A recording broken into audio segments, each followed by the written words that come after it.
नमस्ते, प्रणाम। जितने भी हमारे भारतवासी हैं सबको दिल से प्रणाम।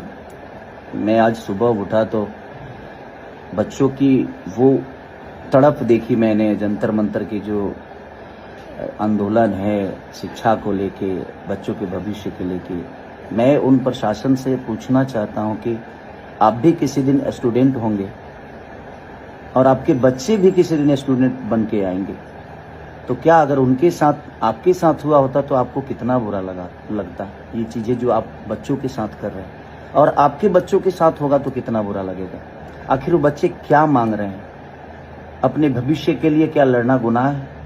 और मैं हर उस आदमी को कहना चाहता हूँ जो भी उन बच्चों पे लाठी बरसा रहा है, उन बच्चों का कोई गुनाह नहीं है, अपने भविष्य के लिए लड़ना गुनाह नहीं है। अब सोचिए कि आप कोई धन इकट्ठा किए हो और अचानक से आपका धन चोरी हो जाए तो कितना बुरा लगता है। और उनके साथ वही हुआ है कि वो इतने दिन से मेहनत कर रहे थे ताकि वो कुछ बन जाएं, लेकिन उनका भविष्य ही चोरी हो गया, भविष्य ही लीक हो गया। और ये लड़ाई सिर्फ हमारे बच्चों के भविष्य की नहीं, बल्कि ये लड़ाई उन गार्जियन की भी है जो मेहनत करके अपने बच्चों की इतनी तैयारियां, इतनी पढ़ाइयां, जिन्होंने आज 20-20, 25-25 साल से अपने बच्चों के भविष्य को अपने दिमाग में रख के मेहनत करके अपने बच्चों को तैयारी कराई है। सोचिए उन पे क्या बीत रही होगी कि वो किसी लायक आज नहीं बन पाए, बस सिर्फ लाठी खा रहे हैं वो।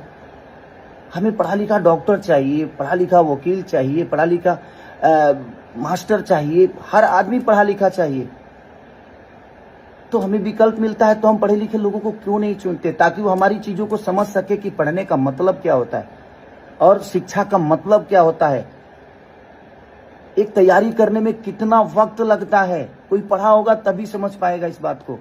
और ये लड़ाई सिर्फ बच्चों की नहीं बल्कि हम गार्जियन सबकी है, क्योंकि हमने भी मेहनत करके अपने बच्चों को उस लायक बनाने का प्रयास किया है और उनका भविष्य ही चोरी हो रहा है। मैं आप सबसे हाथ जोड़ के प्रार्थना करता हूं कि उन बच्चों पे प्लीज आप ऐसा मत करिए। इतने सारे आंदोलन हो रहे हैं, क्यों हो रहे हैं? सिर्फ समझ की वजह से ही हो रहे हैं। देखिए, मैं पढ़ा लिखा नहीं हूं, बट मैं अपने बच्चों को पढ़ाता हूं तो मुझे पता है कि बच्चों की पढ़ाई कितनी, वो हमारे ही बच्चे 4-4 घंटा 5-5 घंटा पढ़ते हैं ना, तो मुझे लगता है यार कितनी मेहनत है। तो शिक्षा बहुत महंगा है इस धरती पे और लोगों का भविष्य उससे भी महंगा। आप प्लीज उन बच्चों पे दया करिए। मैं सबसे हाथ जोड़ के प्रार्थना करता हूं, जितने भी प्रशासन के लोग हैं, आप भी किसी दिन स्टूडेंट होंगे या आपके बच्चे भी उस जगह पे खड़ा हो सकते हैं, तो क्या आप ऐसे ही लाठी बरसाते? प्लीज उनका सुन लीजिए।